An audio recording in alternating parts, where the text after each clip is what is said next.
Sono state le lesioni alla testa a provocare la morte di Tiziano Segato, è quanto emerge dall'autopsia eseguita sul corpo del 64enne al centro della tragedia di Cavazzale, in via Fogazzaro a Monticello con Teotto.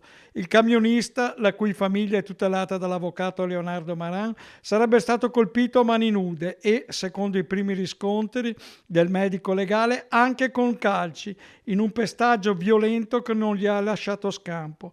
Un quadro che rafforza l'impianto accusatorio della polizia, mentre resta in carcere il 28enne romeno indagato per omicidio preterintenzionale, Viktor Tamashuk, difeso dall'avvocato Giuseppe Viggiani. Gli esami autoptici eseguiti questa mattina al San Bortolo confermano dunque un'aggressione brutale, concentrata soprattutto sul capo.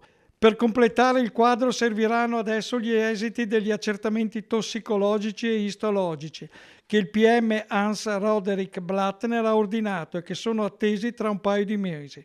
Solo allora si potrà avere una ricostruzione definitiva sotto il profilo medico-legale della tragedia.